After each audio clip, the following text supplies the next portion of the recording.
Good morning, everyone, and welcome to the Unitarian Universalist Church of Lancaster on this beautiful day. Isn't it amazing what a few degrees can do to make us feel like it's almost spring out there? Glad you're in church this morning. This morning we're focusing on humility, and so our call to worship is from the Muslim poet Sadi. He says, "To worship God is nothing other than to serve the people. It does not need rosaries, prayer carpets, or robes. All peoples are members of the same body, created from one essence. If fate brings suffering to one member, the others cannot stay at rest." Let us worship together. I invite you to find a gray hymnal somewhere near you in those chairs. We're going to turn to number 295 and stand and sing out praises for the journey. Number 295, please rise as you are able.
I invite you to remain standing for the lighting of our chalice. In Unitarian Universalism, the flaming chalice is our most central symbol. We light it at each of our services because for us, it is a beacon of truth and of knowledge. It is a light of love and peace and harmony and justice. This morning, we light our chalice with these words by Albert Schweitzer. At times, our own light goes out and is rekindled by a spark from another person. Each of us has cause to think with deep gratitude of those who have lighted the flame within us. Please be seated. Once again, welcome to church this morning. It's good to see all of you on this winter day. I want to let you know that if you've been coming here for decades, this is exactly where you're supposed to be this morning. And if it's your very first time with us, we are glad that you have joined us. We hope that you can find religious community here with us, a place that not only embraces your own particular theology, but actually exposes you to a whole bunch of other different theologies. This being Unitarian Universalist is an amazing way to move through the world because we don't tend to get hung up on particularities. We are broad scope people. We want to know what's interesting in all the corners of the world. So if you've been seeking a religious home and wondering if you can fit in here, the answer is yes, and I invite you to explore how that can be done. I want to brag on this congregation a little bit. You all do name tags better than any congregation I have ever been in. I mean, just, it's amazing, and how warm and friendly and welcoming to wear those name tags. Rich does a great job of keeping them up to date. You do a great job of putting them on and returning them. I do want to point out that some of the name tags are slightly different. The staff have yellow name tags, and the board has green name tags. So if you're needing a leader, go with yellow or green. If you have questions, yellow or green. For just good, friendly conversation. All the white ones are equally friendly. So glad you're here this morning. Welcome to church.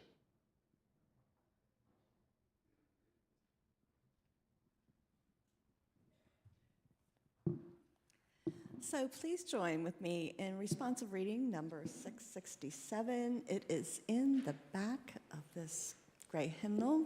I'll just give you a couple moments to get there.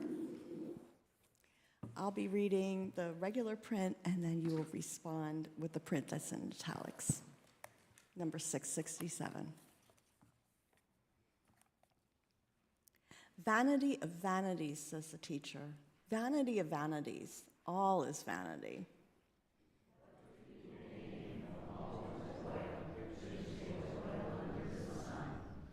A generation goes and a generation comes, but the earth remains forever.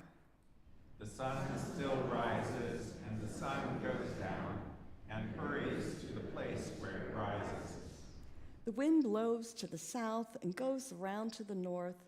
Round and round goes the wind, and on its circuits the wind returns. All streams run to the sea, but the sea is not full. To the place where the streams flow, there they continue to flow. All things are wearisome, more than one can express. The eye is not satisfied with seeing, or the ear filled with hearing. What has been is what will be, and what has been done is what will be done. There is nothing new under the sun. Go, eat your bread with enjoyment, and drink your wine with a merry heart, for God has long approved of what you do. Light is sweet, and it is pleasant for the eyes to see the sun. Even those who live many years should rejoice in them all.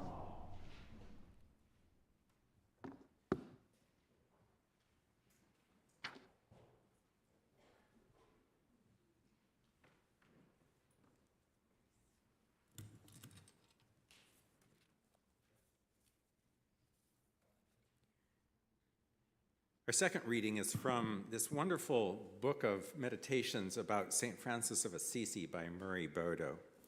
And it's one of the famous stories that's told about St. Francis.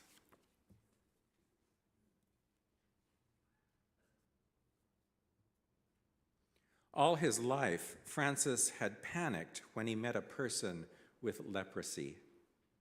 And then one day on the road below Assisi, he did one of those surprising things that only the Spirit of God could explain. He reached out and touched such a one, the very sight of whom nauseated him. He felt his knees playing tricks on him, and he was afraid he would not make it to the leper standing humbly before him. The odor of rotting flesh attacked his senses as if he were smelling with his eyes and his ears as well. Tears began to slide down his cheeks because he thought he wouldn't be able to do it. And as he began to lose his composure, he had to literally leap at the man before him. Trembling, he threw his arms around the leper's neck and kissed his cheek. Then, like the feeling he remembered when he first began to walk, he was happy and confident.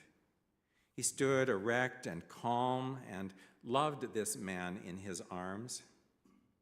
He wanted to hold him tighter, but that would be only to satisfy himself now. And he was afraid to lose this newfound freedom.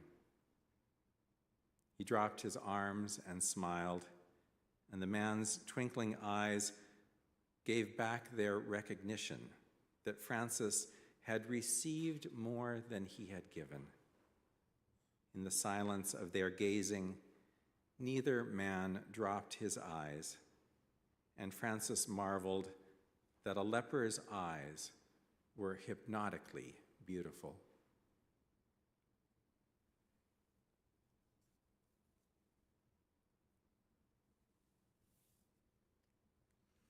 I invite you to settle in for the sermon.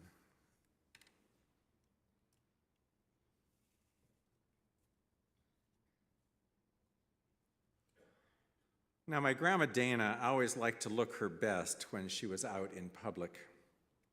Around the ranch, she wore mismatched clothes and didn't really worry about what her hair looked like. But when she went to town, she wanted to have her clothes nicely pressed, her wig neatly combed, and some of her costume jewelry on. There's a wonderful story from when I was a child, and we all went to a regional 4th of July picnic with other farm families. We all had a great time eating and visiting. And then the adults helped the children set off their fireworks and set off a few of their own as well. My grandmother greatly enjoyed the evening, but when it came time to go home, she realized her false teeth were not in her mouth. She thought she must have taken them out during dinner and set them down somewhere. Favoring soft food she could eat without her dentures anyway, this was not outside the realm of possibility. It being quite dark by then, my dad got a flashlight out of the car and we began to look for Grandma's teeth. We hunted around where we'd eaten on a blanket on the grass, and we hunted near where the fireworks had gone off, and we even hunted in the car. The teeth were nowhere to be found. Finally, we had to simply give up and go home. We reassured Grandma that we would return the next day and look more when it was light. Shortly after we got back to our house, after dropping her off at hers, my Grandma Dana called with a startling confession. We'd been hunting for her false teeth while they were sitting in a glass of water at home all the time. She hadn't put them in her mouth to begin with. And the funniest part was that she was mortified that she had spent so much of the evening talking to her friends, none of whom said a word about the missing teeth. Well, we can all laugh at my grandmother's vanity. Her reaction does not surprise any of us. For what is the source of our pridefulness anyway, but fear and insecurity? Fear and insecurity cause us to distance ourselves from other people. We worry about what other people will think.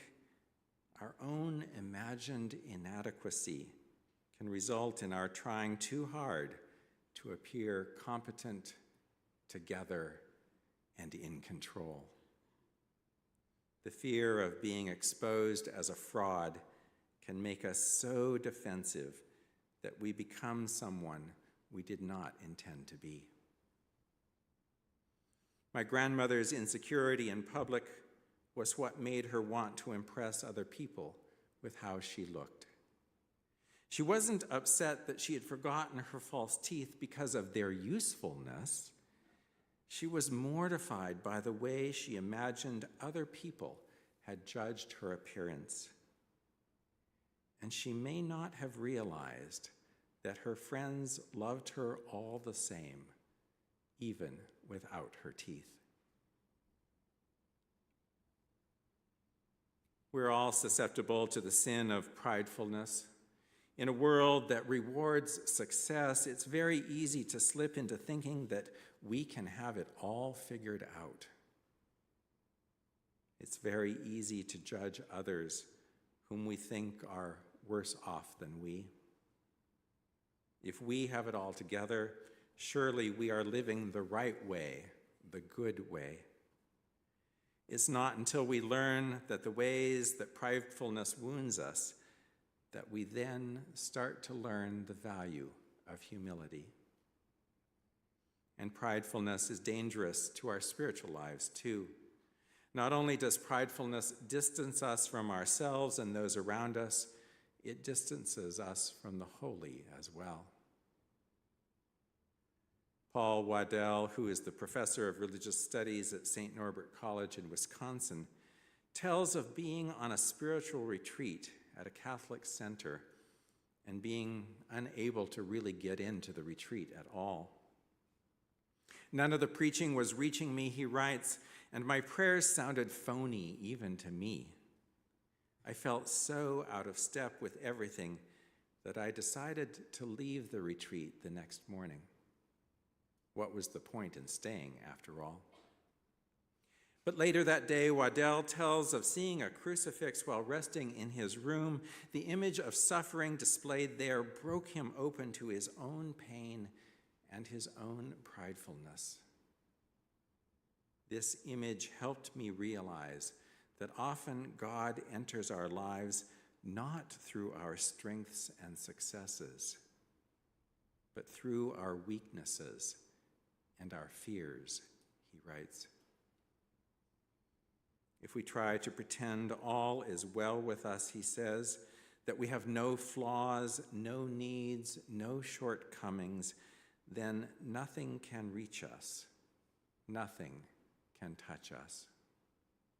But when we do not hide our helplessness, the very things about us that we most resist claiming are the openings God needs in order to heal us.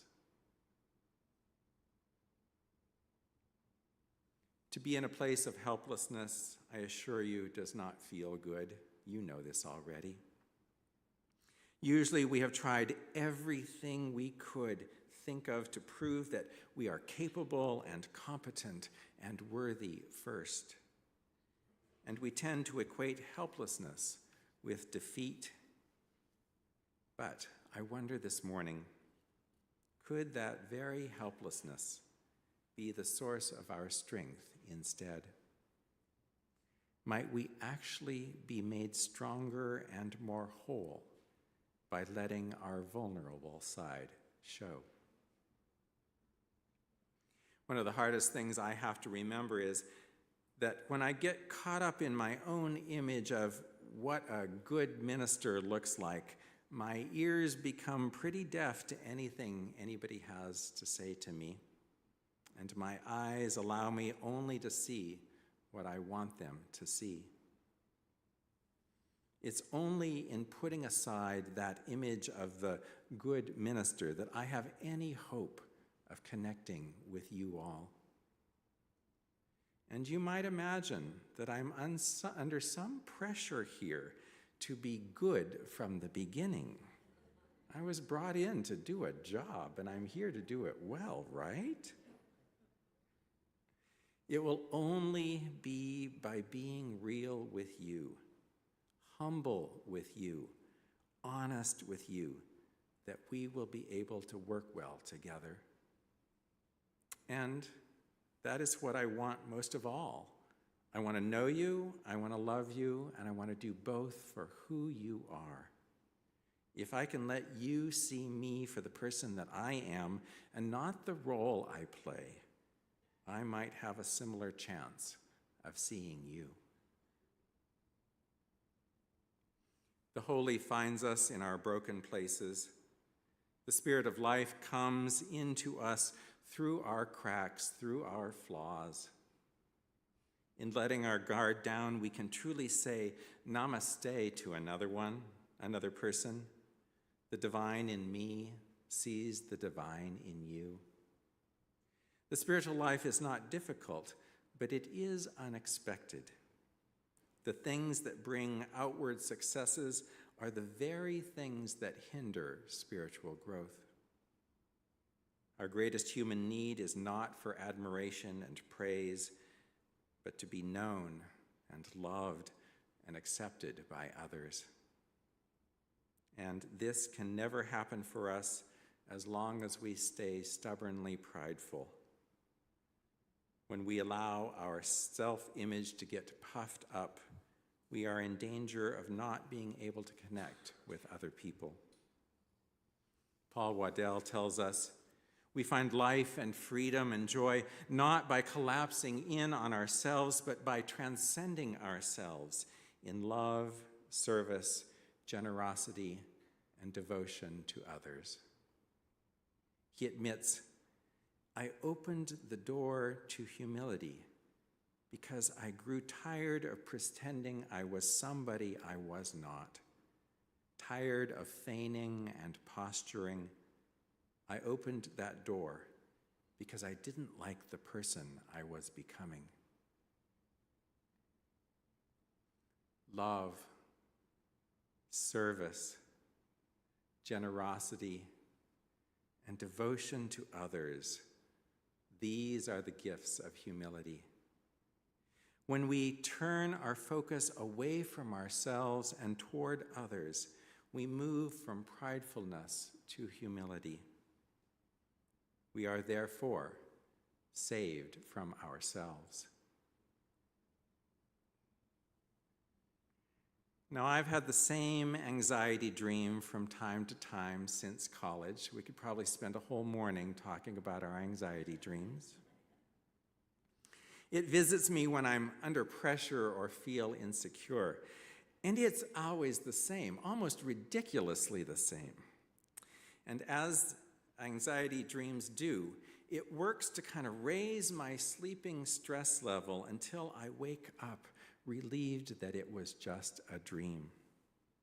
This dream has happened so often over the years that I can sometimes recognize it when it's happening and not let it get to its conclusion, but not always. Here's how the dream goes. I'm an undergraduate at Montana State University. I wake up on the last day of finals week and realize I have to take a final exam for a class that I have not attended all semester. All right, you know how these things go. Often in the dream, I don't even know which building the class has been meeting in, so I don't even know where to go to take the test that I am unprepared for. In the dream, I invariably wander around the MSU campus trying to figure it all out, all the while getting more and more anxious. In the dream, no one comes to my help. Often, I'm the only person walking around because all the responsible students are in classrooms taking their final exams. The feeling that comes over me in this dream is a sense of failure and disappointment. I have let myself down, I have let the professor down, I've let the class down, I've let the university down. I am a complete fraud. You'll be amused to know that this dream has already graced my sleeping self once this year. It has already come to tap me on the shoulder and say, I know you're feeling some pressure with this new job of yours, but let's not take it too seriously. Of course, this dream has come to me as I try to figure out how to do a good job here. Of course, it has come to check any pridefulness I may be feeling in being the new minister of UUCL. Of course, it has come and it has used its clumsy tactics to tell me once again to be humble, that this ministry is not about me, that I don't have to do it alone, that we are all in this together. My fear of not measuring up or not having the right answers or not being enough triggers my anxiety dream. It, in turn, brings me back to the truth that prideful fear causes us to collapse in on ourselves. Unselfish action actually thwarts fear by bringing us back to a place of love, service, generosity, and devotion to others.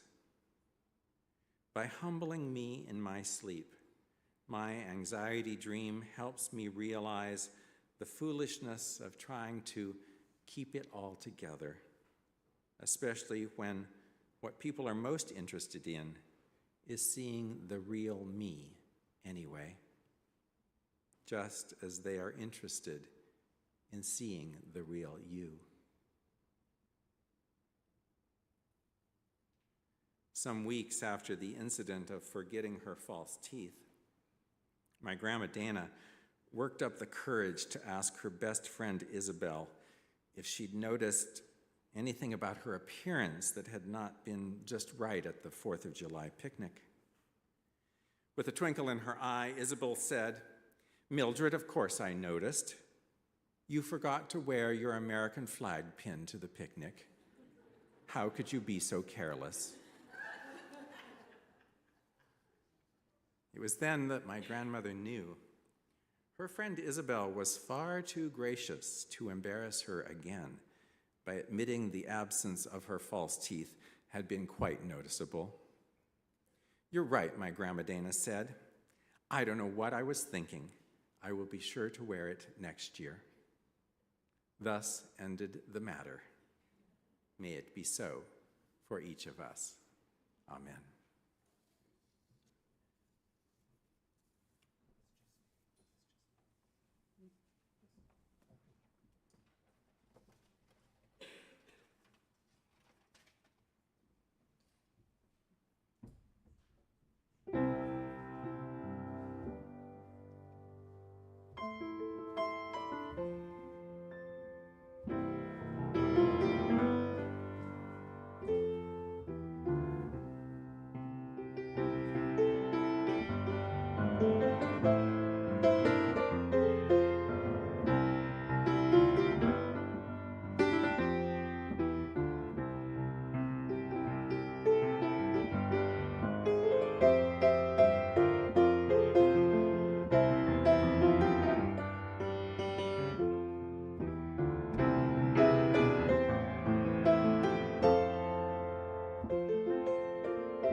I am at a place in my career that I never dreamed that I would be. For the past 5 years, I have worked for the Center for Program Design and Evaluation at Dartmouth College, also known as CPDE, as a research and evaluation associate. I work with a group of brainy people, and our group is part of the Dartmouth Institute, which is full of more brainy people who work on studies on health policy and clinical practice with a focus on health disparities. My skills are valued and respected, and I currently work on 5 projects that make an impact on others. And it is also true that whenever I am moved to a new project or assigned a big task, like developing a data analysis plan for a national survey of transgender men, including running tests on the normality of the data, as soon as I get off the Zoom call where I have smiled and said, "Oh yes, of course I can do that, very exciting," the moment I get off that Zoom call, I will say, "Oh my gosh, how am I possibly going to do this? What was I thinking?" They will figure out that I am not that smart, and then they will not want me to work there anymore. And because this has happened numerous times, I will allow myself to engage in thoughts of doom and anxiety for 10 minutes. I'll play the whole scenario out. And then when that 10 minutes is up, I will sigh and start making lists. A couple years ago, I shared this scenario at our annual staff retreat when we were all being vulnerable with each other. And after I shared this, my boss said, "Okay, has anyone else here ever had this feeling of imposter syndrome?" And every one of those brainy people at the table raised their hands. And then my boss said, "That is okay. I assure you that you are not imposters." Humility for me is that I don't know everything and that there is always something to learn. A couple years ago, our team spent a year working on team norms. One of those norms is cultivate a learning mindset. And we define this norm as acknowledge that we don't know everything, and there is always more to learn. We value opportunities to learn and embed this in our culture through lunch and learns, professional development, encouraging questions, and being available to consult or provide guidance as needed. So for the data analysis plan I mentioned earlier, I had a couple consults with a member of our team who was far more knowledgeable and grounded in quantitative analysis than I was. And then I not only developed the data analysis plan, but I ran statistical tests, a few of which I had never run before. And out of this analysis, we were able to publish 3 journal articles, which added to the body of knowledge with current and much-needed information on decision-making of transgender men and considering gender affirmation surgery. The learning mindset also serves me well when I am interviewing. I am fully present and listening to long-term care workers who talked about COVID vaccine hesitancy, of their experience working in long-term care facilities during the pandemic, and feeling that they did not have the information they needed. Listening to people who inject opioids and their stories of how they came to that point in their lives. Listening to transgender men about their transition journey and how hard it was to get trustworthy information about gender affirmation surgery, and weighing the benefits versus the very serious risks of having surgery.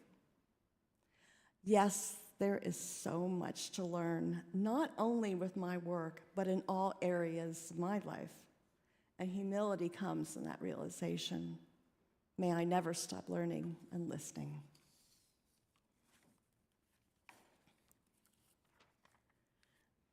So now we invite you to a spirit and time of generosity. Our Share the Plate recipient this month is Clare House, which is a transitional housing program for mothers and children in Lancaster. The plates will now be passed.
Thank you, Alan, for the beautiful music.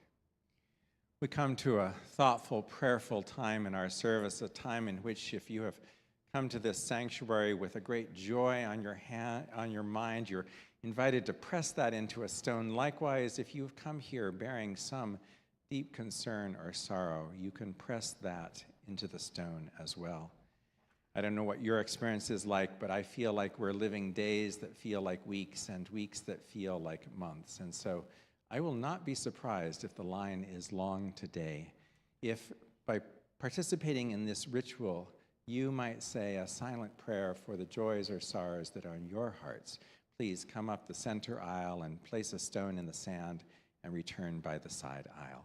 A time of joy and sorrow, a time of thoughtfulness and prayer. Come forward.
I invite us now as this gathered congregation to sit in silence for a few moments, and then I'll offer a pastoral prayer.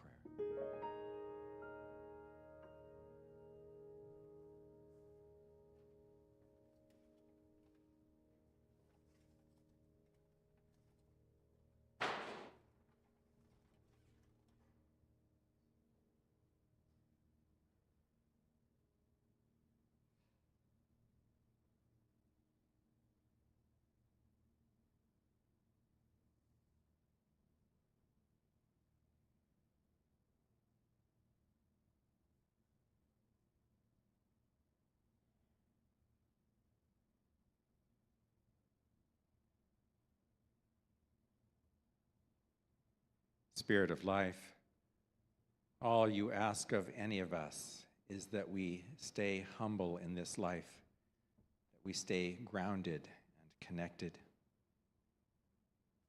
We know there are so many things in our lives that exist to steer us off course, to distract us, to tell us that this path is better than that one, to fool us into thinking that this life is about us when it's not.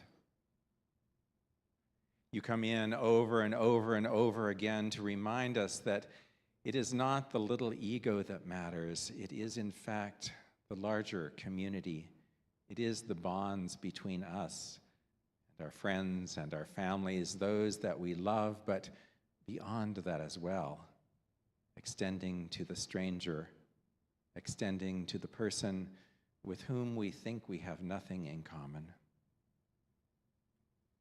We hear a story like the one told of St. Francis embracing the leper, and we think, well, that's all well and good for a saint, but that's not me. I couldn't do that. That's not going to happen in my life. And then it does. It does over and over and over again. When we find ourselves being timid, when we find ourselves holding back, when we find ourselves caught up in some narrative in our heads that keeps us from seeing another person, from recognizing another person, from embracing another person. Forgive us when we get caught up in ourselves. Forgive us when we put more value on material things than on relationships. Forgive us again and again when we go astray. Because deep down we know that this spiritual life, this religious life, this good life of ours requires nothing more than sincerely saying namaste to another person. The divine in me sees the divine in you. Because if we can remember to do this, we too will be seen, we will be heard, we will be cared for, and we will be loved. Thank you, O Spirit of life, for a love that is never ending, that encompasses this whole world in both its beauty and its tragedy. A love that will never let us go. Amen.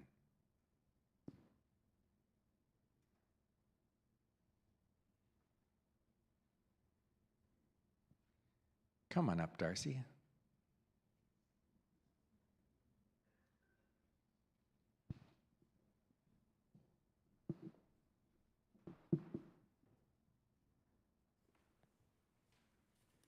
Good morning.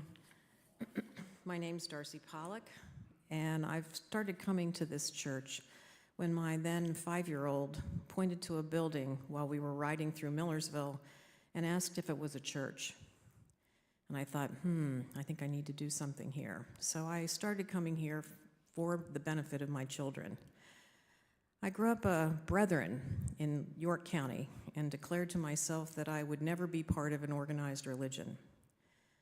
But yet I signed the book in 1994 after a year of attending, and I told myself that I wasn't really breaking my promise to myself because Unitarians weren't all that organized. I remember distinctly saying that. I have been and not been here as the seasons of my life have changed.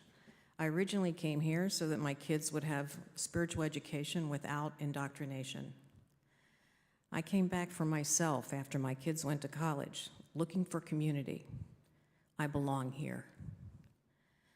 Especially in recent months, I feel like I don't belong in my own country or county.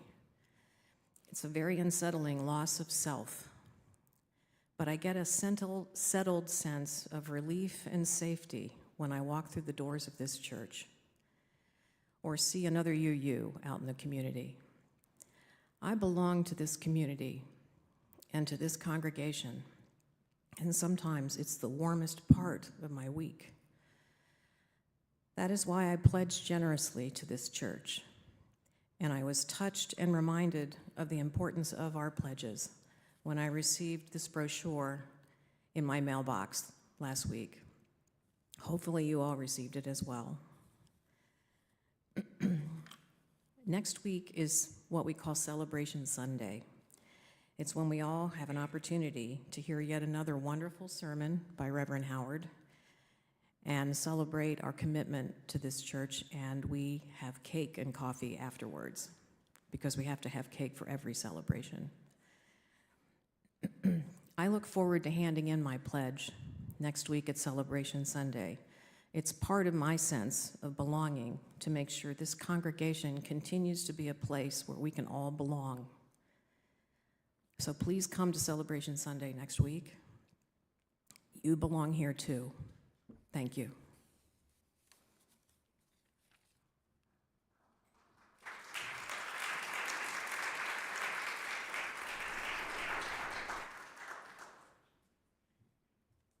Thank you, Darcy. So please join with me in the affirmation of faith. It is found inside the cover of your gray hymnal, and we will say it first in English and then in Spanish. Love is the spirit of this church, and service is its gift. This is our great covenant, to dwell together in peace, to seek the truth in love, and to help one another. El amor el espíritu de esta iglesia, y el servicio es su ofrenda.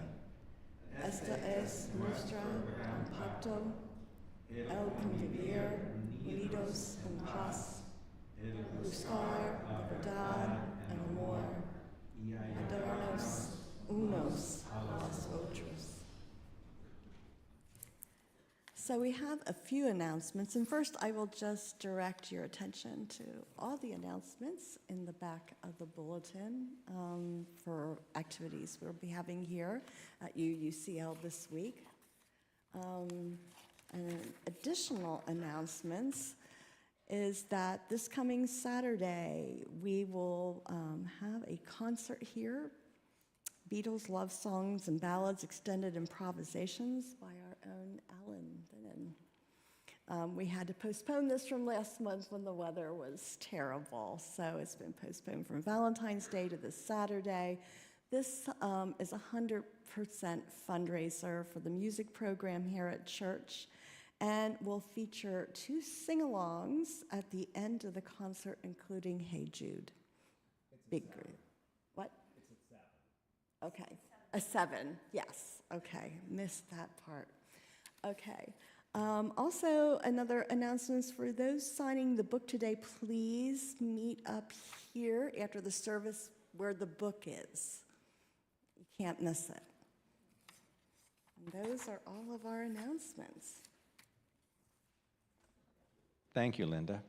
Let's sing again. I invite you to find that gray hymnal somewhere near you. We're going to turn to number 131 and stand and sing out, Love Will Guide Us. Please rise as you are able, number 131.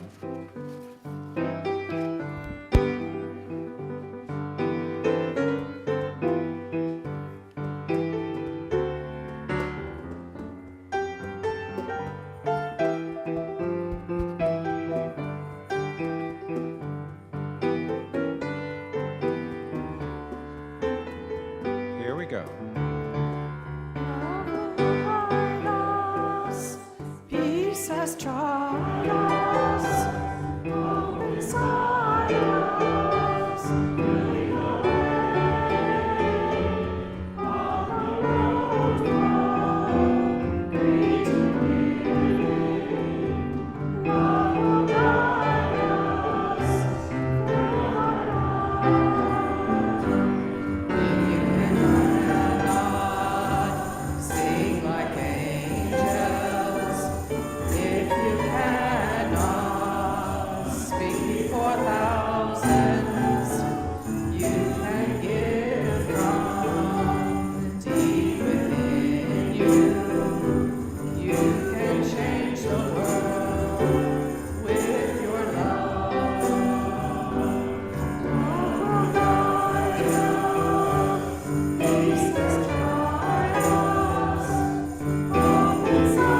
go forth from this place, let love be your guide, for anything done in love is the right thing to do. Go from this place in peace and humility. Go in hope and go in love. Amen.